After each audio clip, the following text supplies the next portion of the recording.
दी Kashmiri files हाल ही में release हुई इस मूवी को IMDb ने 8.3 आउट ऑफ 10 की रेटिंग दे दी है, जिसने पूरे देश में बवाल मचा रखा है। और मेरे इस वीडियो का उद्देश्य किसी की भी भावनाओं को ठेस पहुंचाना नहीं है। मैं नहीं जानता ये स्टोरी कितनी सच्ची है और कितनी झूठी, मैंने तो बस इसे एक्सप्लेन किया है। So guys, without wasting your time, let's begin the explanation. Movie की शुरुआत में हमें 19 जनवरी 1990 में कश्मीर का सीन दिखाया जाता है, जहां हम शिव और अब्दुल नाम के बच्चों को अपने दोस्तों के साथ क्रिकेट खेलते हुए देखते हैं। शिव अपने मैच में अच्छा परफॉर्म करने के बाद सचिन का नाम लेने लगता है और वहां मौजूद कुछ लोगों को ये चीज पसंद नहीं आती और वो कहते हैं कि ये पाकिस्तान है, इंडिया नहीं, यहाँ सचिन की नहीं चलती। और वो लोग ये बोलकर शिव को मारने लगते हैं, जिसके बाद उसका लंगोटिया यार अब्दुल उसे बचाकर वहाँ से लेकर किसी तरह से भाग जाता है। इसीलिए कहते हैं कि दोस्ती में कोई मजहब नहीं होती। गाइस, कहते हैं कि 1990 कश्मीर का वो वक्त था जब कश्मीरी पंडितों को वहाँ से रहने का हक छीना जा रहा था और इस पूरे आतंक को लीड करता था फारूक अहमद दर, जिसे लोग बीटा कराटे के नाम से भी जानते थे।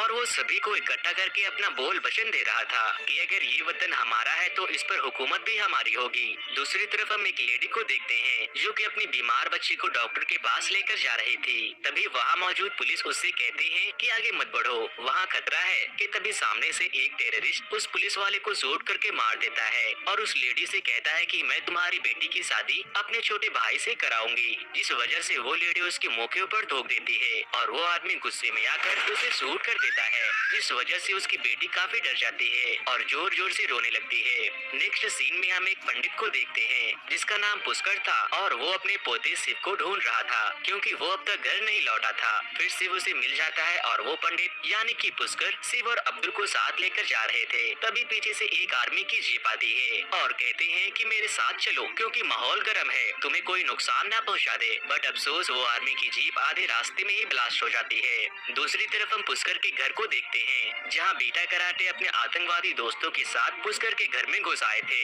और वो शिव के फादर को ढूंढ रहे थे, जिस वजह से शिव के फादर एक ड्रम में छिप जाते हैं। लेकिन तभी बीटा कराटे को उसके वहाँ छुपे होने की खबर मिल जाती है और वो उसे उसी ड्रम में गोलियों से भून देते हैं।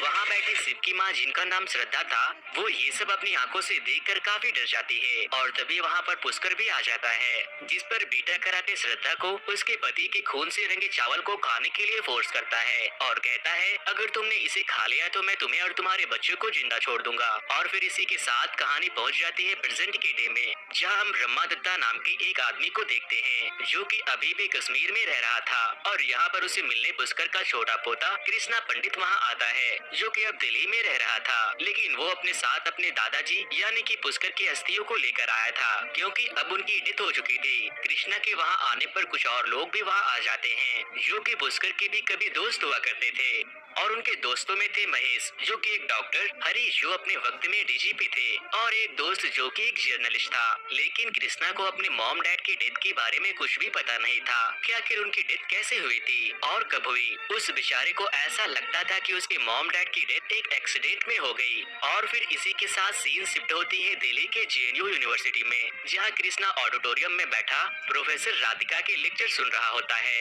राधिका यहाँ पर बैठी बहुत सारे स्टूडेंट को भड़का रही थी कि उन्हें कश्मीर को आजादी दिलानी है और कश्मीर को इंडियन गवर्नमेंट से खतरा है। और ये उसी टाइम की बात है जब आर्टिकल 317 को कश्मीर से हटाया गया था। लेकिन बहुत सारे लोग इसके अगेंस्ट थे, including professor Radhika. Professor Radhika को भी ऐसा लगता है कि कश्मीर को इंडिया का पार्ट नहीं होना चाहिए था और वो ये भी बताती है कि 1990 में कोई भी जेनोसाइड नहीं हुआ था और न ही किसी पंडित को मारा गया था। और उसकी बातें सुनते सुनते कृष्णा को भी ये सब सच लगने लगता है, जिसके बाद कृष्णा अपने कॉलेज के प्रेसिडेंट इलेक्शन में खड़ा होता है और इसी चीज का फायदा उठाते हुए राधिका कृष्णा को मैनिपुलेट करके अपने साइड करते जा रही थी। और फिर सीन एक बार फिर से पास्ट की तरफ चेंज होती है और हमें 1918 का सीन दिखाया जाता है, जहाँ पुष्कर ब्रह्मा दत्ता से मिलने जाता है क्योंकि वो एक IAS ऑफिसर था। वो उससे बोलता है कि कश्मीरी पंडितों को प्रोटेक्शन की काफी जरूरत है और खास करके मेरे बेटे को, क्योंकि उसके बेटे को बीटा कराटे ने इंडियन पुलिस के मुखबिर करार दिया है, यानी कि हिंदुस्तानी जासूस। ये सब सुनने के बाद ब्रह्मा दत्ता कहता है कि ठीक है, मैं कुछ करता हूँ।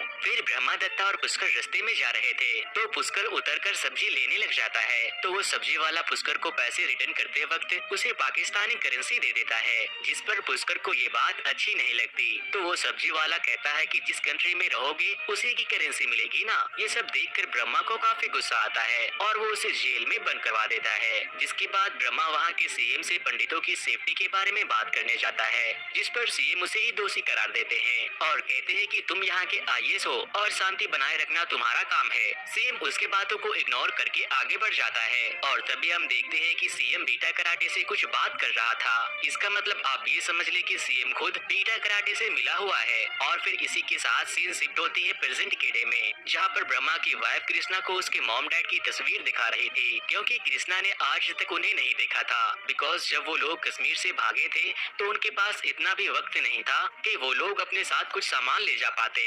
अब यहाँ पर ब्रह्मा जेनोसाइड के बारे में कुछ बोलता है तो कृष्णा उसे बोलता है कि कोई भी जेनोसाइड नहीं हुआ था, ये सब बस एक र्यूमर है। और उस रात 5 लाख कश्मीरी पंडित नहीं बल्कि सिर्फ 2 लाख कश्मीरी पंडित कश्मीर छोड़कर निकले थे और उन्हें मारने वाले भी आर्मी के लोग ही थे। और वो कश्मीर के लोग जो टेररिस्ट बन रहे हैं उनका जिम्मेदार भी हम लोग ही हैं। अगर आप उनके बच्चों को घसीटोगे और एक की वजह से सभी को टेररिस्ट बुलाओगे तो जाहिर सी बात है कि वो लोग टेररिस्ट ही बन जाएंगे। ब्रह्मा को कृष्णा की ये सब बात सुनकर काफी गुस्सा आ जाता है और फिर वो कृष्णा को फ्लैशबैक में ले जाता है और स्टोरी एक बार फिर पहुंच जाती है उसी रात में, जब बीटा कराटे श्रद्धा को उसके पति के खून से लिपटे चावल खाने को बोल रही थी। श्रद्धा अपने बच्चों को खोना नहीं चाहती थी, इसीलिए वो उस चावल को खा लेती है। जिसके बाद वो टेररिस्ट अपने वादे को पूरा करते हुए उन लोगों को उसी हाल में छोड़कर वहाँ से चला जाता है। जिसके बाद पुष्कर ब्रह्मा को कॉल करके बताता है कि उन जालिमों ने मेरे बेटे की गोली मारकर हत्या कर दी है और वो ये भी कहता है कि जब पूरे इंडिया के साथ भी ऐसा ही होगा तब याद रखना कि तुम भी उन्हीं लोगों में एक होगे जिनकी वजह से ऐसा हो रहा होगा। फिर पुष्कर अपनी बची हुई फैमिली के साथ एक ट्रक में बैठकर वहाँ से दूर जगह चला जाता है और फिर वो लोग कश्मीर से थोड़ा दूर टेंट में रह रहे होते हैं।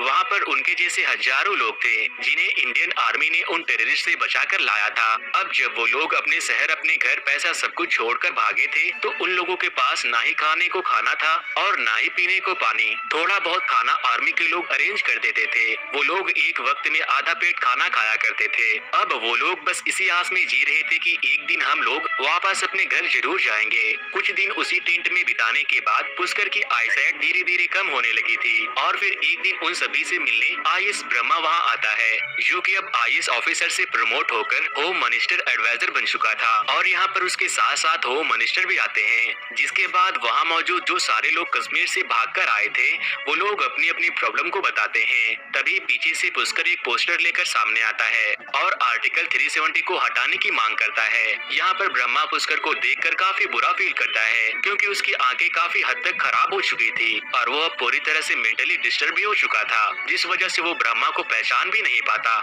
जिसके बाद ब्रह्मा पुष्कर की फैमिली से मिलता है और वो कहता है कि वो उन्हें पास में एक घर दिला सकता है और एक जॉब भी दिला सकता है। जिसके बाद श्रद्धा ब्रह्मा की बात पर एग्री हो जाती है। अब नेक्स्ट सीन में वो लोग उसी घर में रहने लगते हैं, पर यहाँ पर हालात भी कुछ ठीक नहीं था। दूसरी तरफ हम बीटा कराटे को देखते हैं जो खुद एक टेररिस्ट था और फिर भी वो मीडिया तक पहुँच जाता है और वहाँ पर उसका एक इंटरव्यू भी होता है जिसमें बीटा कराटे कहता है कि मैंने सिर्फ 20-25 लोगों को ही मारा है क्योंकि वो लोग आरएसएस के थे और वो खुद को एक फ्रीडम फाइटर बता रहे थे। और इन सब चीजों को टीवी पर देखकर पुष्कर को बहुत बुरा लगता है और कहता है कि ये मीडिया तक पहुंच गया, कुछ दिनों बाद पीएम तक पहुंच जाएगा। मैं इतने सालों से कोशिश कर रहा हूं पीएम तक पहुंचने की। फिर धीरे धीरे करके पुष्कर अपनी जिंदगी की आखिरी सांस ले रहा था। मरने से पहले वो कृष्णा से ये रिक्वेस्ट करता है कि उसकी अस्थियों को उसके कश्मीर वाले घर में ही फैलाया जाए और यही उसकी आखिरी ख्वाहिश है। अब इसी के साथ स्टोरी फिर से पहुंच जाती है प्रेजेंट के डे में, जहां ब्रह्मा कृष्णा को ये सब बातें बता रहा था। कृष्णा ये सब सुनकर समझ जाता है कि प्रोफेसर राधिका उसे गलत चीज बता रही थी और तो और उसने कृष्णा को ये भी बोला था कि तुम कश्मीर जाने के बाद बीटा कराटे से जरूर मिलना। फिर नेक्स्ट सीन में पुष्कर के सारे दोस्त कृष्णा को पुष्कर के घर में ले जाते हैं जहाँ पर उनके शिव जी के मंदिर से शिव जी को हटा दिया गया था और वहाँ पर वही झंडा लगा दिया था जो कि 30 साल पहले आतंकवादियों का झंडा हुआ करता था। फिर वो लोग उस झंडे को वहाँ से हटा देते हैं।